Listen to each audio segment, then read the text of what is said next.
Fala pessoal, beleza?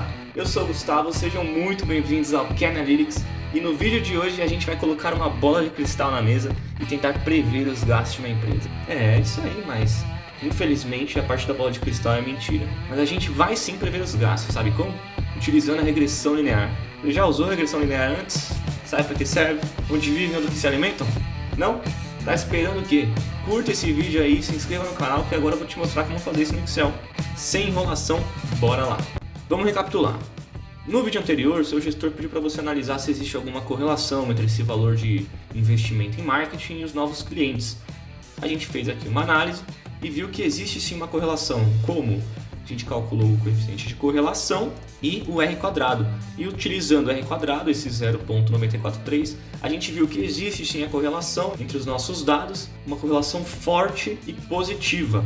Se você não lembra o que é correlação, se é uma correlação forte, negativa, fraca, etc., volta nesse vídeo, vou deixar aqui na descrição, aqui na tagzinha, e veja essa parte toda que a gente fez, porque ela é muito importante, é um passo importante para se fazer antes da regressão linear, tá certo? Então assiste lá, entende essa parte de correlação, depois volta aqui para a gente dar sequência, beleza? Seguinte. O gestor gostou bastante desse trabalho que você fez com correlação e aí ele devolveu a planilha para você, mas agora ele precisa de outra ajuda sua. O que ele fez? Ele devolveu essa planilha e aqui no final ele preencheu, a gente só tinha dados até abril de 2021, lembra? E aí ele preencheu aqui o valor de maio até dezembro, a quantidade de clientes que ele espera adquirir com marketing. Então ele tem aqui para maio de 2021, por exemplo, ele espera que a empresa adquira os 5.000 clientes. Em junho também, 6.000 em julho, etc. A nossa missão aqui hoje é informar quanto que a empresa precisa investir em cada um desses meses para retornar esse tanto de clientes. Como é que a gente faz isso? Usando a regressão linear, meu amigo. E basicamente, a regressão linear ela nos dá uma equação e essa equação ajuda a gente a encontrar o valor de uma variável. Qual variável? O nosso valor de investimento no mês. Já que eu falei de variável, existem duas variáveis aqui pra gente, tá?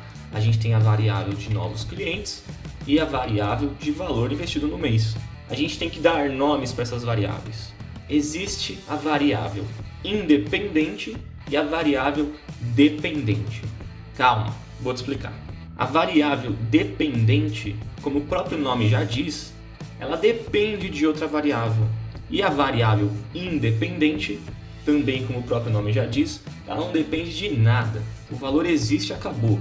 Então, o que a gente tem aqui? A gente sabe que a nossa variável dependente é o valor investido, porque ela depende da outra variável. E a nossa variável independente é a quantidade de novos clientes, certo? Agora que você já sabe diferenciar as variáveis, vamos para a parte de análise, que é onde estão os nossos dados. Aqui a gente tem somente o dado histórico, onde os dois se completam. Não adianta eu trazer aqui os 5.000 novos clientes de maio, 5.000 de junho, 6.000 de julho, porque não fazem sentido para a análise. Igual quando a gente fez a correlação somente com os dados históricos, a regressão também só pode ser feita com os dados históricos. Primeira coisa que eu vou fazer aqui, vou colocar um gráfico de dispersão. Sabe qual gráfico é esse? Vamos lá, inserir. É esse amiguinho aqui, ó, com as bolinhas, com os pontinhos flutuantes, tá certo? Então botão direito não, botão esquerdo aqui normal. Esse aqui, ó, a primeira opção com as bolinhas. Trazer aqui para baixo, apagar esse título aqui que para mim não me interessa. E aí, selecionando o gráfico, a gente vai vir aqui em selecionar dados, adicionar. Notem que ele pede pra gente o valor de X da série e o valor de Y da série. Quem é X e quem é Y, Gustavo? Lembra que a gente falou de variável dependente e variável independente? Então, o X é a nossa variável independente. Anota aí. E a variável Y é a que a gente quer descobrir o valor, ou seja, é a variável dependente. Então, quem que é a nossa variável independente para o X? Se você falou novos clientes, parabéns. Se você não falou, volta um pouco o vídeo e escuta de novo a parte de variável dependente e dependente, beleza? E quem que é o nosso valor Y? É o valor que a gente quer descobrir, ou seja, a nossa variável dependente, que no caso é o valor investido, certo? Então, ok aqui, pronto. Temos os pontos aqui no nosso gráfico, a gente já pode ver que eles formam uma linha aqui crescente, né? Vamos dar a cor aqui só, vai. Vou matar séries, só para deixar roxinho igual o padrão aqui do negócio. Marcador, sem borda, aqui pronto, roxinho. Se a gente clicar aqui no mapa, no gráfico no caso, vem aqui em mais, e aqui embaixo na última opção, linha de tendência, a gente marca essa opção e ele traça uma linha pra gente, tá vendo? Botão direito na linha, formatar linha de tendência, e aqui a gente vê algumas opções dessas linhas. A gente tem a linha exponencial, a linha linear, logarítmica, polinomial, potência, média móvel. A gente vai usar a que melhor se aplica aos nossos dados. Dependendo da estrutura dos dados, a gente pode escolher uma outra linha, tá? Não tem problema. No nosso caso aqui, no nosso cenário, a linear atende muito bem. Vamos mudar a cor também da linha? Muito bem. Ainda aqui nessa opção de linha, descendo um pouco a barra de rolagem, a gente tem uma opção aqui, ó, exibir equação no gráfico. Vamos marcar esse carinha aqui. Tá vendo que apareceu essa fórmula aqui? Essa equação? Lembra que eu falei no começo do vídeo que a regressão linear é uma equação? E olha o que ele está falando aqui, ó. Deixa eu aumentar essa fonte aqui porque tá... É uma equação, essa equação nos dá qual valor? O valor de y, que é a nossa variável dependente. Então se eu pegar essa fórmula aqui, multiplicar esse valor por x e somar esse valor aqui, eu vou ter o valor de y, que é o valor investido.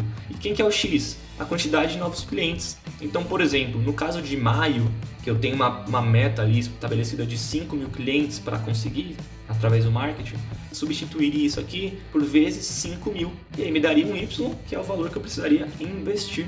Então vamos fazer o seguinte, deixa eu copiar esse cara aqui para baixo. Aqui eu vou colocar assim, ó, novos clientes. Vou colocar 5.000 aqui porque eu lembro que era 5.000 primeiro. Tirar as casas decimais, beleza. E aqui eu vou colocar uma observação, que é preencha com a quantidade de clientes desejados, sei lá. E aqui embaixo eu vou colocar o valor previsto. E quem vai ser o valor previsto? A minha super fórmula aqui. Então eu vou colocar aqui a super fórmula, substituindo o valor de x pelos nossos novos clientes, que é a nossa célula aqui de cima. Isso aqui está em reais. E aí o que eu vou fazer? Eu vou trazer os valores aqui, copiar e colar nessa nossa tabelinha aqui também.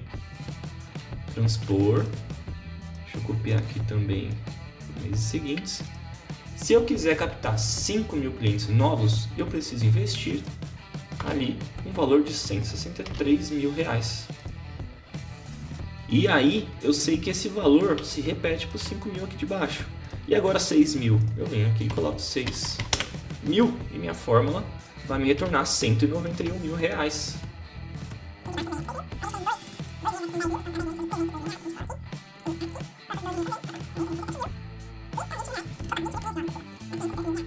Então a gente pode chegar, vou copiar esse cara aqui e colar aqui, transpor. Pronto, porque aí eu vou estar falando pro nosso gestor o seguinte, cara, a gente precisa investir em maio de 2021 R$163.000 para conseguir os 5.000 clientes. Agora, a gente pode também, dependendo do cenário, considerar o erro padrão. Por exemplo, a gente tem aqui uma margem de erro, né?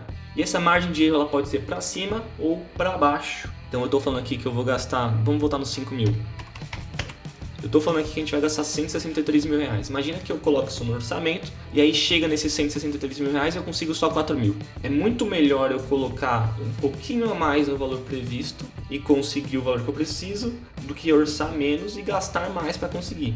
Então, nesse cenário, a gente poderia considerar o erro padrão também da nossa fórmula.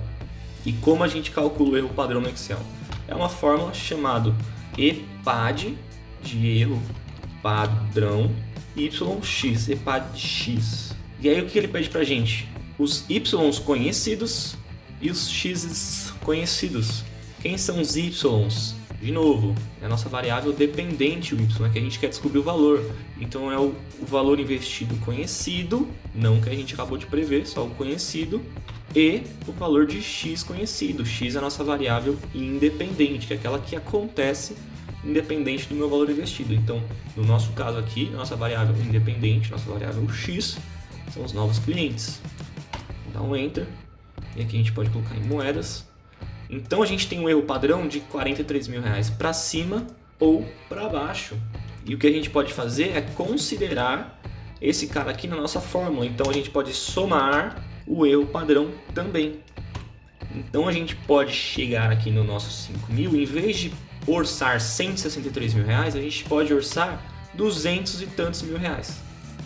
Porque aí é uma segurança que a gente tem que eu vou conseguir os 5.000. Aí eu posso até gastar um pouco menos do que isso e remanejar o dinheiro para o mês seguinte, tá certo? Vamos fazer de novo aqui, ó, 6.000.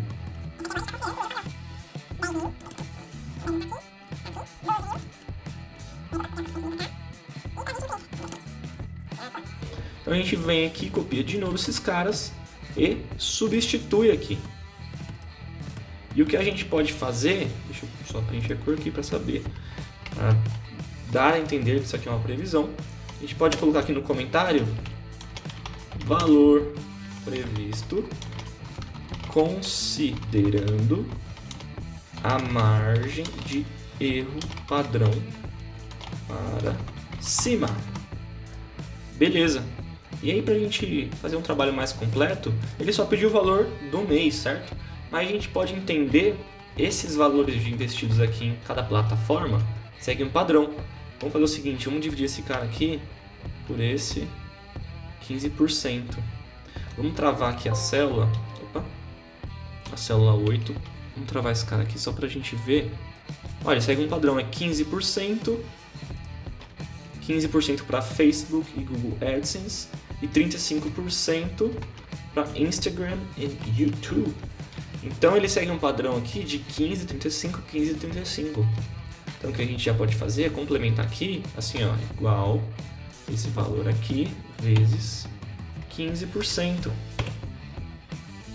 Só que a gente vem aqui e trava o 8, certo? Então travou o 8. Por que eu travei o 8? Porque eu vou descer a fórmula, mas eu quero que ele continue na linha 8. Certo? Esse cara aqui é 35. Esse cara aqui também é 35. A gente passa para o final. E a gente tem aqui. Se eu somar esses caras aqui, ele vai dar 621 mil, que é o mesmo tanto que o total do mês. Tá certo? Só que é 15 para um, 15 para outro, 35 para outro. A gente pode também colocar essa observação aqui, distribuição considerando as seguintes proporções: 15% para Facebook, 35% para Instagram, 15% para Google AdSense e 35% para YouTube. Não escreve YouTube, escreve YouTube. Pronto. Aí fica claro que a gente já está considerando isso aqui. Vamos também mudar as cores, né, para saber que isso aqui é só uma previsão. E a gente entregando isso aqui para o nosso gestor, ele vai estar ciente que está considerando o erro. Se ele quiser, ele pede para tirar. A gente vai lá e refaz isso aqui sem considerar o erro, tá certo? E tá feita a nossa regressão linear. Gostou? Se tá confuso, volta aí o vídeo, assiste de novo, porque se você pegar isso aqui, fica fácil, tá certo? Pessoal, o vídeo fica por aqui, muito obrigado a você que está assistindo. Se gostou, não se esqueça de curtir o vídeo, se inscrever no canal, compartilhar com os amiguinhos e a gente se vê no próximo vídeo, beleza? Fui!